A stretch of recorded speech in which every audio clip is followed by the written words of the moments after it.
Bismillahirrahmanirrahim. Assalamualaikum warahmatullahi wabarakatuh. Alhamdulillahilladzi arsala rasulahu bil huda wa dinil haqq liyudhhirahu 'ala dini kullih wa kafa billahi syahida.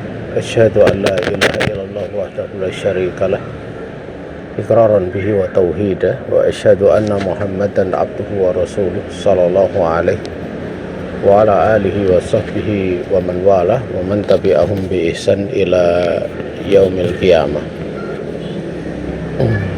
Beserta tamu saya yang dirahmati Allah Subhanahu wa taala, di sore ini kita akan melanjutkan pembahasan kembali dari pembahasan kita, yaitu pada kitab Fiqhus Sunnah Linisa.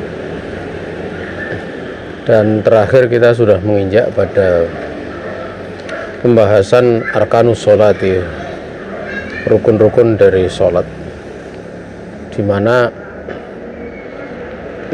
setelah membahas secara ringkas dari kaifiyah untuk sholat seperti sholatnya Rasulullah SAW, kita akan merinci satu persatu. Dan yang pertama kali kita bahas adalah arkanus sholat. Pada rukun sholat yang sudah kita bahas, kita baru membahas yang pertama, yaitu takbiratul ihram. Demikian pula yang kedua, yaitu al-qiyam fil fardi lil qadir alaih, yaitu rukun yang kedua untuk berdiri di dalam sholat fardu bagi orang yang mampu padanya, mampu untuk berdiri, sebagaimana Allah Subhanahu wa taala berfirman, wa qumu lillahi qanitin, dan berdirilah kalian untuk beribadah kepada Allah Subhanahu wa taala dalam keadaan qanitin, kusuk. Juga didasarkan kepada hadis yang dikeluarkan oleh Imam Bukhari, Abu Dawud dan Tirmidzi, di mana Nabi bersabda kepada Imran ibni Husain, beliau mengatakan, sholli qa'iman fa ilam tastati fa qa'idan wa ilam tastati fa ala jambin. Salatlah kamu dalam keadaan berdiri, kalau kamu tidak mampu maka dalam keadaan duduk, kalau kamu tidak mampu maka dengan berbaring di atas lambung, di atas sisi dari tubuh. Terakhir kita membahas masalah itu. Kemudian di dalam pembahasan ini ada beberapa faedah ya yang perlu untuk kita ketahui. Yang pertama, ajma'al ulama'u ala annahu laisa lis-sahih an yusalliya fardhon qaidan idza kana munfaridan au imaman. Para ulama sepakat bahwa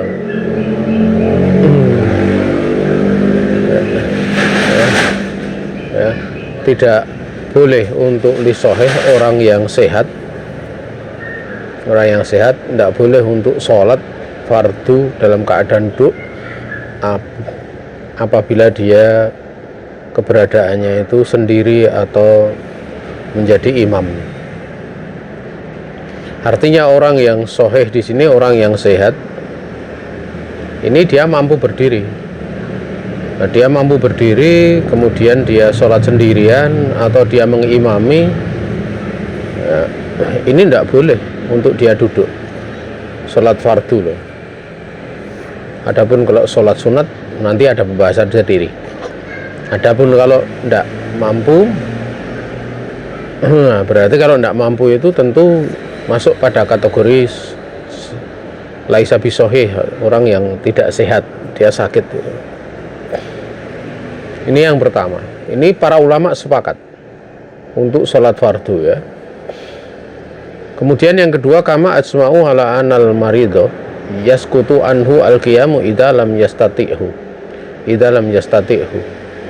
wa yusolli jalisan wa kadzalika yaskutu al-qiyamu amman yumkinuhu lakin yasuku alaihi masaqatan sadidatan aw yakhsha ziyadata maradin bihi au tabattu'a bur'ihi. Sebagaimana pula para ulama juga sepakat bahwa orang yang sakit berdiri itu gugur darinya kalau dia tidak mampu berdiri. Orang yang sakit tidak mampu berdiri, maka berdiri itu gugur. Dia sholat dalam keadaan duduk.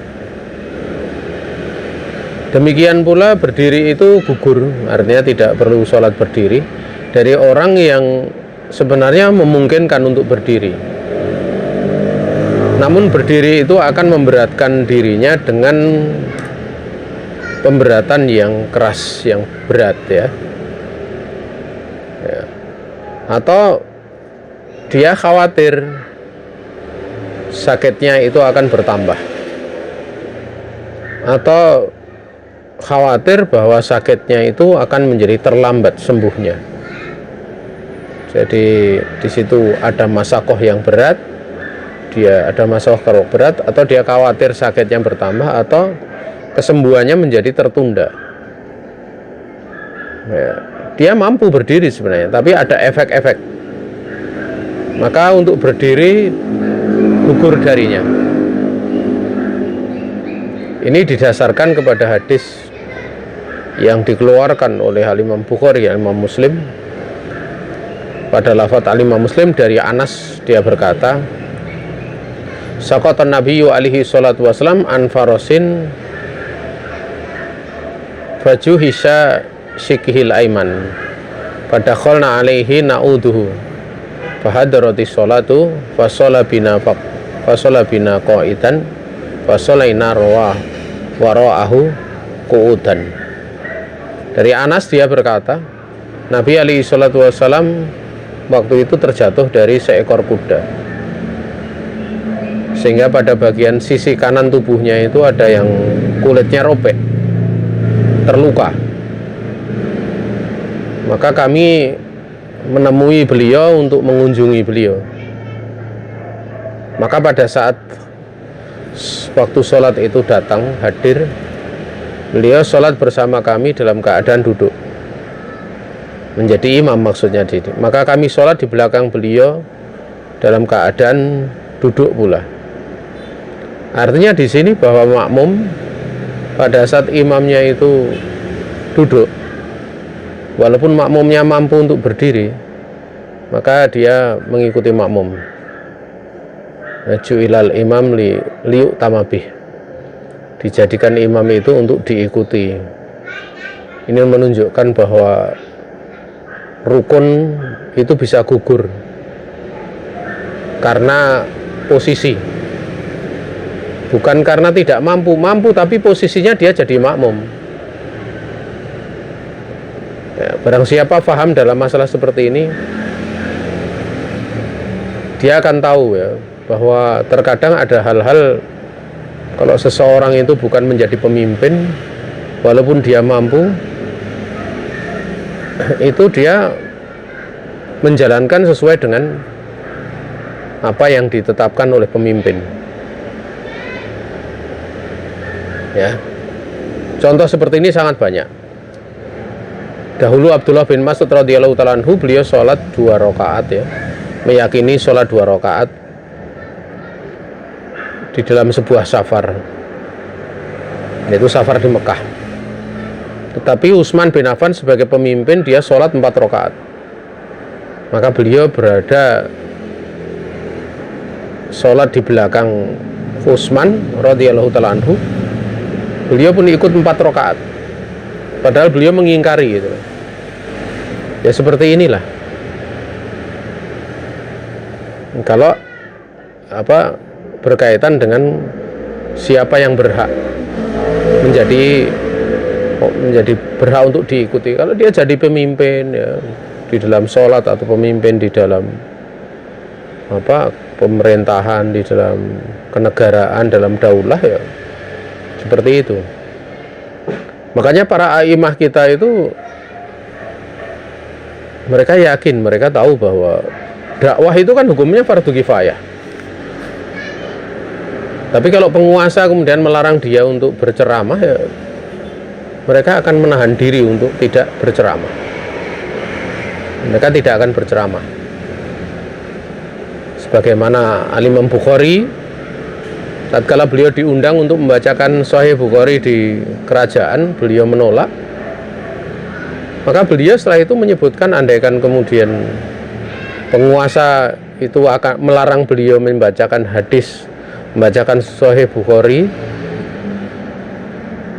dikarenakan Imam Bukhari nggak mau diundang ke kerajaan, maka beliau tidak akan membacakan hadis, karena fakihnya beliau dalam masalah ini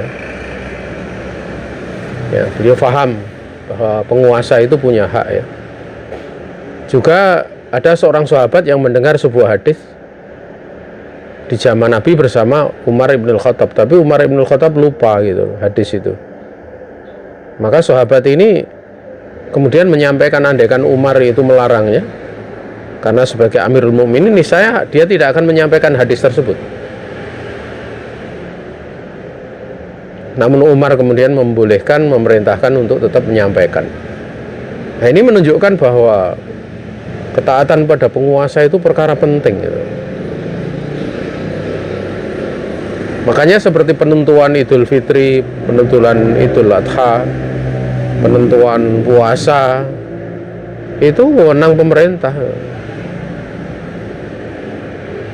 Sebagai rakyat itu hanya babnya sampai bab ikhbar namanya. Bab ikhbar itu mengkhobarkan kalau dia melihat hilal. Adapun keputusan nanti diterima atau tidak, diterapkan, kemudian diterapkan, ini wewenang penguasa gitu.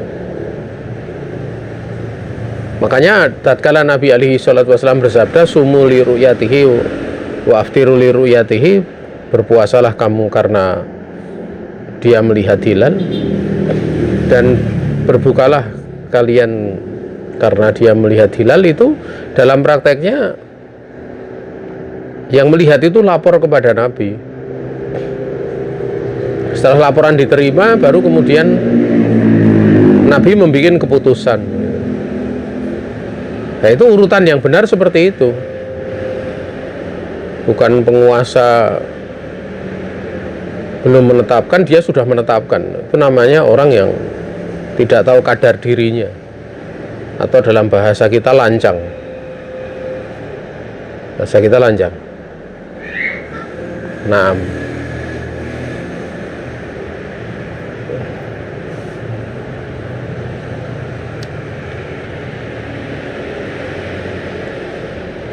Qala Ibnu Qudamah fil Mughni, ya, berkata Ibnu Qudamah dalam kitab Al-Mughni beliau, ada juz 2 pada halaman 571, wa dhahir annahu lam yakun ya'jas anil qiyam bil kulliyah, lakin lama syaqa alaihi al-qiyamu saqata anhu, fakadzalika tusqatu an ghairihi.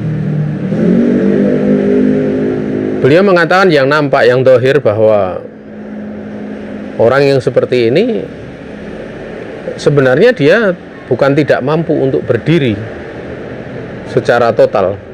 Dia mampu berdiri ya, ada kemampuan.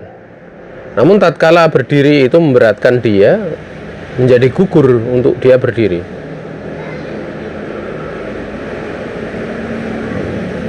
Wakadzalika tusqatu an ghairihi. Demikian pula digugurkan dari bagian yang selainnya.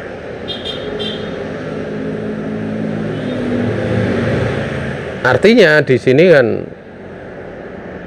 kalau memberatkan, ini juga berlaku pada bagian-bagian sholat yang lainnya. Misalnya dia sebenarnya mampu untuk rukuk, mampu untuk sujud, tetapi sakit itu, menyakitkan atau memberatkan pada waktu rukuk dan sujud, maka boleh untuk tidak rukuk, tidak sujud.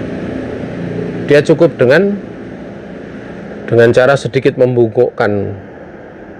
Membungkukkan pun misalnya masih sakit, dia membungkukkannya tidak perlu pertengahan, ya. Tapi bagaimana dia rukuk ataupun sujud tersebut dalam keadaan dia sholat duduk itu pada gerakan yang tidak akan menjadikan masakoh yang berat, tidak menyebabkan sakitnya itu bertambah parah, tidak menjadikan sebab sakitnya itu tertunda kesembuhannya.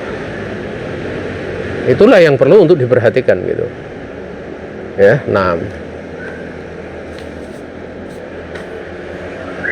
ini fawaid yang kedua. Kemudian fawaid yang ketiga, idza kunti bi ta'iratin aw safinatin fatajibu alaiki sholatu qaimatan. Ya, in istata'ti. Fa illam tastati'i falaki an tusalli jalisatan hinaidzin. Faqad su'ila Nabi wa alihi salatu wasallam anis sholati fi safinah. Faqala sholli fiha qa'iman illa an takhafa al-gharaqa. Apabila kamu seorang wanita berada di pesawat atau berada di kapal, maka wajib bagimu untuk sholat dalam keadaan berdiri kalau kamu mampu untuk berdiri. Kalau kamu tidak mampu, maka wajib bagimu untuk sholat duduk ketika itu.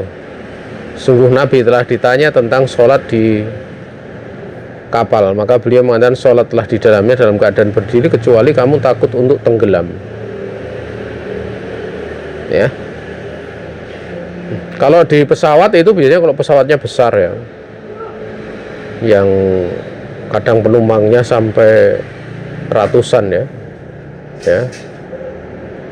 seperti pesawat Saudi Airlines itu pesawatnya besar. Pesawatnya besar dan di dalamnya juga ada musolanya. Ya kira-kira isinya kalau untuk sholat orang berapa ya itu? Orang 10 lebih kayaknya. Ya karena dulu saya pernah ya di atas pesawat Saudi Airlines itu sholat subuh. Dan kita bertanya kepada petugas atau pramugari atau pramugara itu, kita tanya apa ada musola,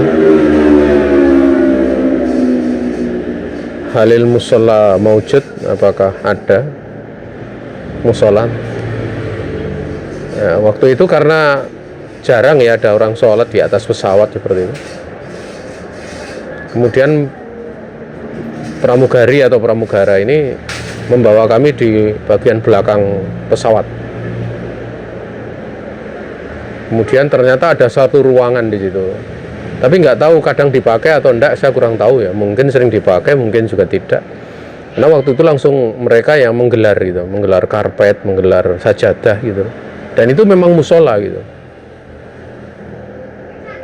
Jadi diantar kami, tempat wudhunya juga ada. Wudhunya juga ada. Dan waktu itu ada satu kru kapal ya, satu kapal terbang maksudnya, pesawat itu yang ikut sholat bersama kami ya. Tapi beliau juga mempersilahkan kami untuk sholat menjadi imam gitu ya. Akhirnya waktu itu saya bersama teman-teman ya, ada sekitar 8 orang kalau salah. Juga ada kru dari pesawat terbang itu 1 atau 2 ikut sholat di belakang kami di atas pesawat. Itu menunjukkan bahwa ada gitu tempatnya, dan memang di situ ya ada sajadah, ada alat-alat sholat yang dimaklumi. Nah,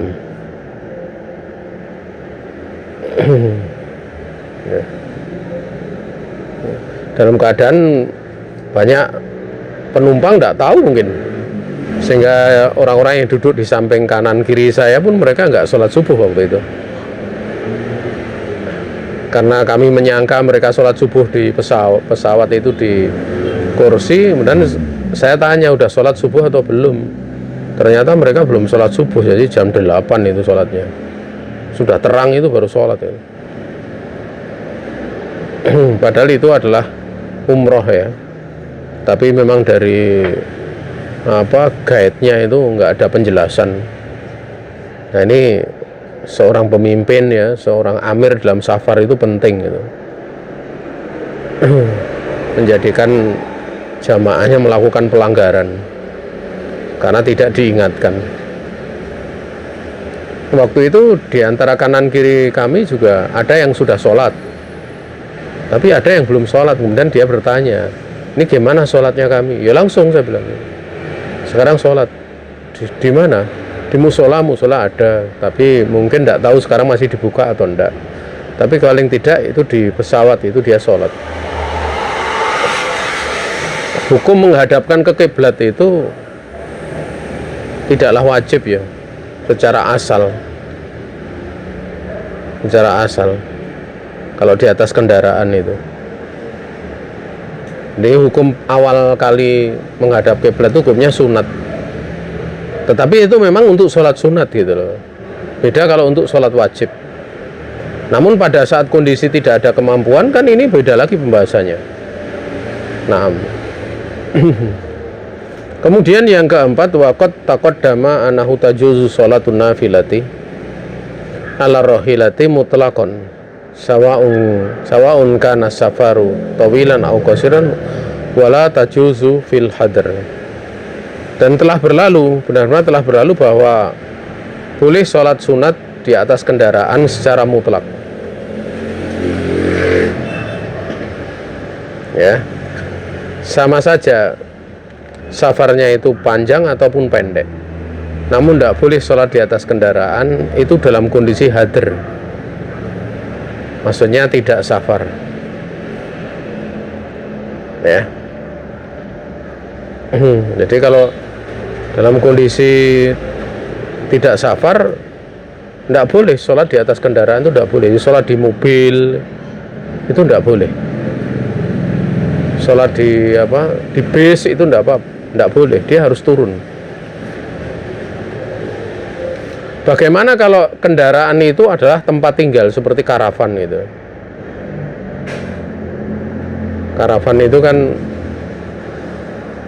rumah yang kadang ditarik dengan mobil itu.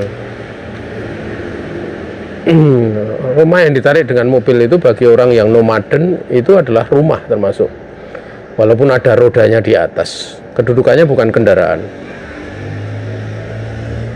Maka sholat di atasnya itu tidak termasuk terhukumi sebagai sholat di atas kendaraan. Termasuk pula rumah yang tingkat, rumah panggung, itu tidak ada masalah sholat di situ. Ya. Karena yang menjadi pembahasan dalam perkara ini adalah bahwa mobil itu sifatnya dia bergerak dan kiblatnya bisa berubah-ubah dan terhukumi mobil itu karena memang banyak bergerak untuk berpindah. Adapun karavan itu dia sering dilepas atau memang digunakan untuk tempat tinggal, sehingga tidak terhukumi sebagai mobil ataupun kendaraan. Wallahu ta'ala alam. Kemudian tazuzu sholatin nafilati jalisatan min ghairi udrin. Boleh sholat nafilah dalam keadaan duduk, jalisatan min ghairi udrin, tanpa udur. Lakin sawabu al-qaimah akbar, namun pahala untuk sholat berdiri lebih banyak. Fasolatul qaidah ala nisfi min sawabi sholatil qaimah. Sholat berdiri atau sholat duduk itu pahalanya setengah dari sholat berdiri. Wa an Imran ibni Husain qala sa'altu Rasulullah alaihi salatu wasallam an sholatir rajul qaidan. Imran bin Husain dia berkata, aku bertanya kepada Rasul alaihi salatu wasallam tentang seorang laki-laki yang dia sholat duduk. Maka beliau bersabda, idza shalla qaiman fahuwa afdal min sholat qaidan falahu nisfu ajril qaim. Jika dia sholat dalam keadaan berdiri, maka itu lebih afdal.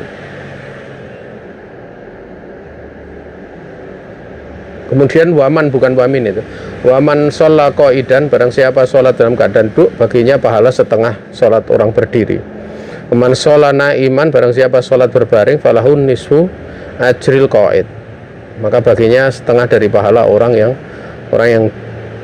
sholat berbaring, itu pahalanya setengah daripada orang yang duduk. Ini adalah untuk sholat sunat. Lakin lau sholaiti jalisatan li udrin fa inna sawaba sholatiki latang kusu. Namun andaikan kemudian kamu seorang wanita itu sholat dalam keadaan duduk karena udur, maka pahala sholat kamu itu tidak berkurang, tetap seperti sholat berdiri. Kenapa? Karena Nabi bersabda, man marido au safaro kutibalahu maka nayak malu sohihan mukiman. Barang siapa yang dia sakit atau dia bersafar, maka ditetapkan untuknya apa yang biasa dia amalkan ketika dia sehat lagi dia itu berada di mukim. Maksud mukim di situ adalah dia tidak safar. Jadi pahalanya sama. Kenapa? Karena udur. Ya, ini merupakan bentuk kasih sayang Allah Ta'ala ya. Di saat seorang dia tidak menjalankan secara sempurna, namun karena sebuah udur, maka diberlakukan pada saat kondisi tidak ada udur yang biasa dia lakukan. Kemudian yang selanjutnya, yang keenam, idaftatahti sholatan nafilati qaidatan fatajuzul laki antakumi ba'da dzaliki bitifaqil ulama. Apabila kamu membuka sholat nafilah dalam keadaan duduk atau kamu mulai, maka boleh bagimu untuk kamu berdiri setelah itu dengan kesepakatan para ulama. Karena hadis Aisyah radhiyallahu taala anha, dalam hadis yang dikeluarkan oleh Imam Bukhari, Imam Muslim, anna Rasulullah alaihi salatu wassalam kana yusolli jalisan fayaqra'u wa huwa jalisun fa idza baqiya min qira'atihi qadra ma yakunu salasina ayatan aw arba'ina ayatan qama faqara'a wa huwa qa'imun summa raka'a summa sajada summa yaf'alu fi raq'ati tsaniyati misla dzalik. Bahasanya Rasul alaihi salatu wasallam, beliau ini pernah sholat dalam keadaan duduk, maka beliau membaca dalam keadaan duduk. Maka tatkala ayat yang mau beliau baca itu tertinggal, masih ada kira-kira ya 30 ayat atau 40 ayat, maka beliau berdiri. Kemudian beliau membaca dalam keadaan berdiri. Setelah itu rukuk, kemudian sujud, dan seperti itu pula beliau melakukan pada rakaat yang kedua. Artinya pada waktu awal, dari awal sampai tersisa 30 ayat atau 40 ayat, beliau posisinya duduk. Namun begitu masuk pada 30 ayat terakhir atau 40 ayat terakhir, beliau berdiri untuk melanjutkan bacaannya. Kemudian beliau rukuk. Kemudian setelah itu i'tidal, beliau sujud, dan diulangi untuk rakaat yang kedua. Artinya bangkit, beliau tidak naik ke atas tapi duduk lagi. Ya, beliau duduk. Kemudian yang ketujuh, wayajuzu kadzalika antaftatihi anafilata qaimatan. Boleh pula hal yang demikian, yaitu untuk kamu seorang wanita sholat, engkau membuka sholat nafilah dalam keadaan berdiri. Tsumma taqudi, setelah itu kemudian kamu duduk. Lil hadisi ashabik, didasarkan kepada hadis yang telah lalu. Artinya kalau dia mau membukanya berdiri kemudian setelah itu duduk, itu boleh. Walaupun kalau Nabi membukanya itu duduk, kemudian tersisa 30 atau 40 ayat beliau berdiri. Kenapa boleh? Bolehnya kenapa? Ya karena secara asal sholat sunat boleh untuk duduk gitu loh, walaupun dia mampu berdiri. Sehingga kalau sebagian duduk, sebagian berdiri, atau sebagian berdiri, sebagian duduk, itu lebih boleh lagi. Itu sisi pendalilannya demikian.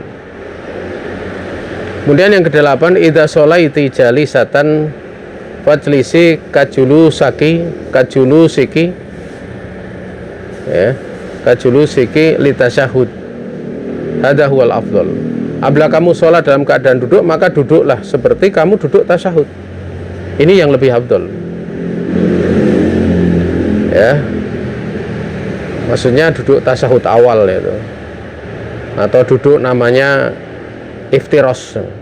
Wa in kana yajuzu at-tarabbu fi sholati la siyama li ajlil udri.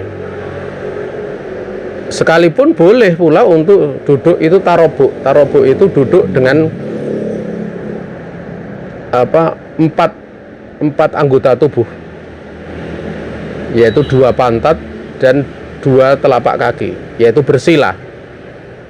Boleh bersila duduknya dalam sholat, lebih-lebih kalau ada udzur. Faqad jaa hadza anin nabi, sungguh perkara ini telah datang dari Nabi, wan abadi ashabi, dan juga sebagian sahabatnya. Dari Nabi seperti disebutkan dalam riwayat An-Nasa'i, Ibnu Khuzaimah dan Baihaqi. Sementara dari sahabatnya itu disebutkan di dalam Musannaf Ibnu Abi Syaibah, Musannaf Ibni Abi Syaibah, dari tindakan atau dari sholat yang dilakukan oleh Ibnu Umar radhiyallahu taala anhuma. Kemudian yang ke-9, la tajuzu laki al-julusu madata rijlaiki ilali udrin. Tidak boleh engkau duduk dengan cara menghamparkan kedua kakimu kecuali karena udzur. Jadi selonjor. Kalau sholat duduknya selonjor tidak boleh. Kemudian yang ke-10, tajuzu as-sholatu mutaji'atan sawa'un kanat fardhan aw naflan. Boleh sholat dalam keadaan berbaring, sama saja sholat fardu atau naflan, idza lam tastati'i al-qu'uda, kalau tidak mampu untuk duduk. Jadi kalau tidak mampu untuk duduk, mau sholat sunat, mau sholat wajib, itu boleh untuk berbaring.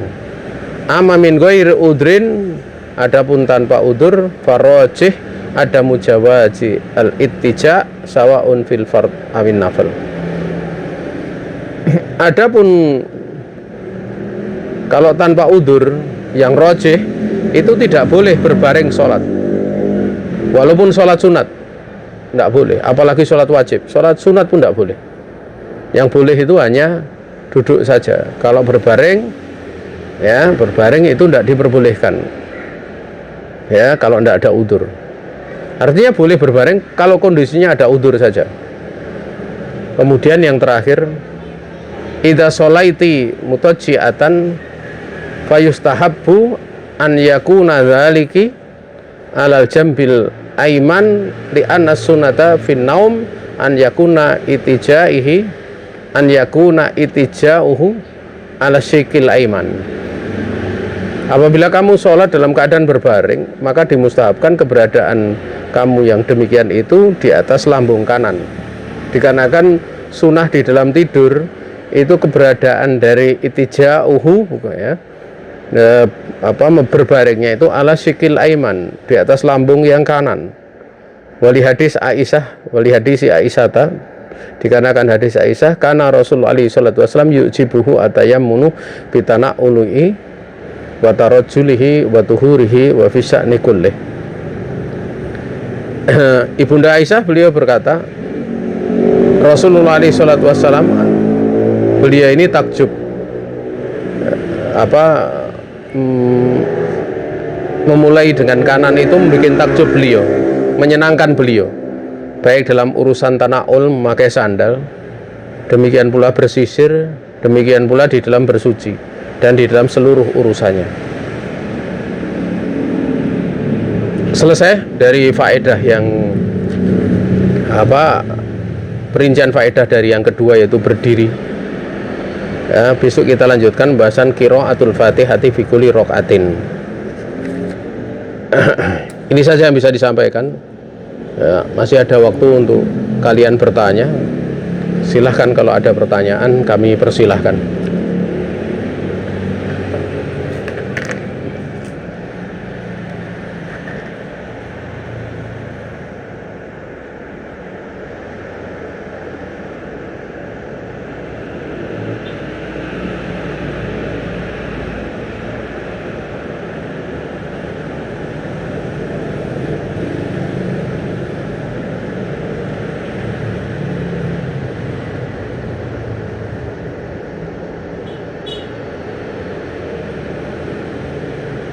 Di grup ada?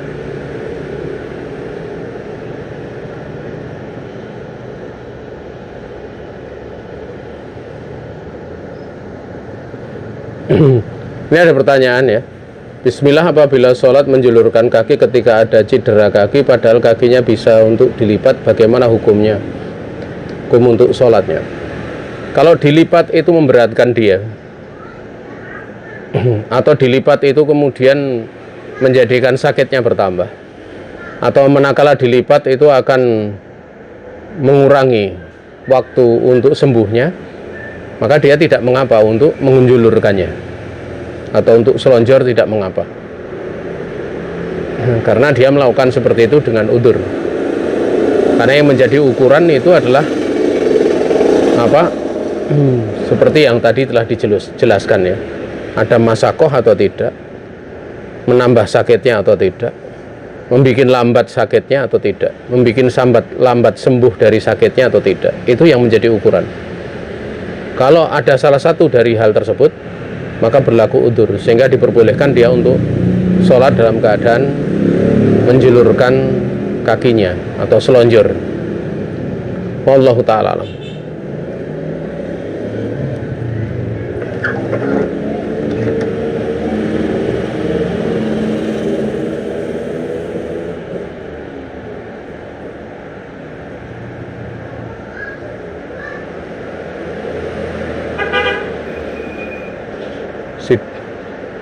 Sudah insya Allah ya, tidak ada lagi ya.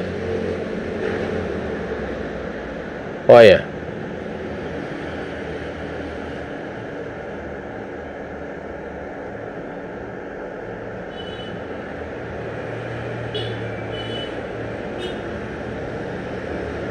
jika imam sholat membaca surat Al-Fatihah, bacaannya pemenggalan kata ada yang kurang tepat, bagaimana dengan sholatnya?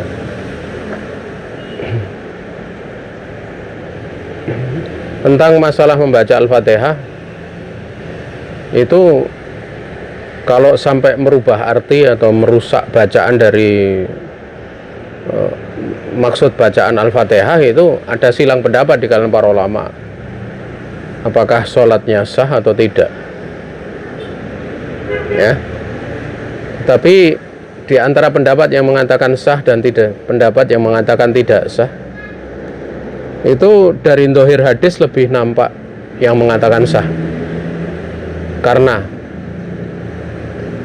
pertama, sabda Nabi alaihi salatu wassalam, abla imam wa idha asab falahu walakum wa idha akhta ya wa alaihi wala alaikum. Imam itu ketika benar, pahalanya untuk dia dan untuk kalian.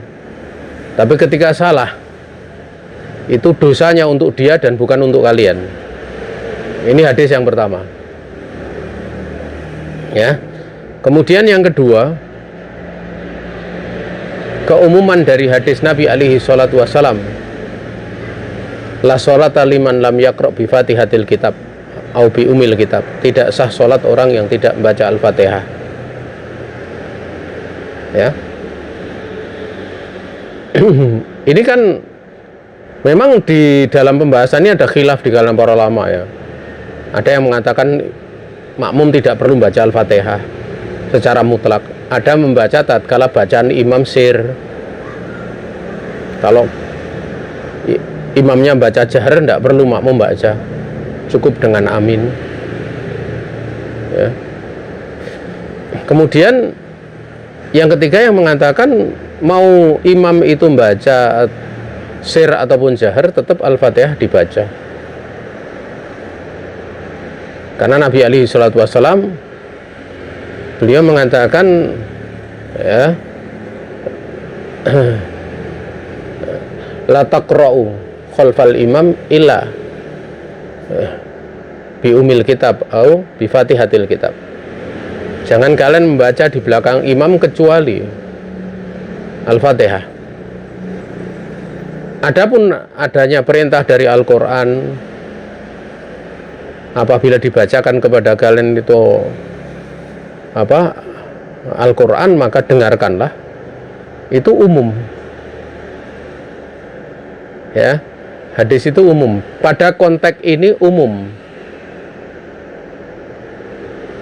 Adapun bacaan Al-Fatihah itu dikhususkan dari keumumannya. Artinya ketika imam dia membaca surat, ya kamu membaca Al-Fatihah. Ya, artinya setelah imam baca Al-Fatihah, kamu membaca Al-Fatihah. Ya. Artinya ini dari dalam konteks disandingkan dengan perintah untuk mendengarkan, maka membaca Al-Fatihah di sini kedudukannya adalah dikhususkan. Ya. Tapi dalam konteks tentang membaca Al-Fatihah itu sendiri, kalau seorang mendengar, seorang dia makmum, itu ada rincian itu. Ada rincian dari keumumannya, ada rincian, ada hal-hal khusus. Makanya ada sebagian yang memandang seperti yang dijelaskan di awal. Sehingga dengan dua alasan itu, wallahu ta'ala alam, sholatnya tidaklah mengapa. Ya, sholatnya tidak mengapa. Artinya tidak kemudian menjadikannya sholat idnya itu sholat tidak sah. Sholatnya sah. Dan pendapat ini yang dipilih oleh sebagian ulama, ya, dibandingkan dengan pendapat yang mengatakan sholatnya nggak sah manakala bacaan imam tersebut dia adalah sampai merusak makna atau merubah makna. Karena memberhentikan terkadang bisa berlaku seperti itu. Ya, saya nggak tahu yang dimaksud ditanya itu memberhentikan dalam posisi pada setiap kata kalimat, atau sebenarnya memberhentikan dalam kondisi di tengah sebuah kalimat atau sebuah kata. Ini butuh pembahasan berbeda gitu. Namun mau dibahas seperti itu ataupun tidak, sebenarnya tidak mengurangi atau tidak merubah dari penjelasan yang awal, bahwa menurut pendapat yang rajih, sholat bagi makmumnya itu adalah sah.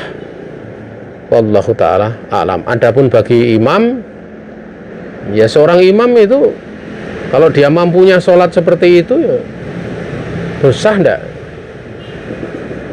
Ya seorang hanya dibebani sesuai dengan tingkat kemampuannya. Makanya tatkala ada seorang laki-laki yang sholatnya jelek, pada waktu Rasul melihat, beliau memerintahkan untuk mengulangi yang sholatnya itu sampai 3 kali. Dan ternyata laki-laki itu tidak bisa sholat lebih bagus dari sholat itu. Kenapa Nabi memerintahkan mengulangi? Ya karena saat itu ada yang memperingatkan, ada yang mengajari, ada yang sholat, mengingatkan, dan ada yang mengajari. Dan setelah dia sholat 3 kali itu, apakah lelaki itu dia sholat lagi? Tidak disebutkan dalam riwayat dia sholat lagi setelah diajari Nabi.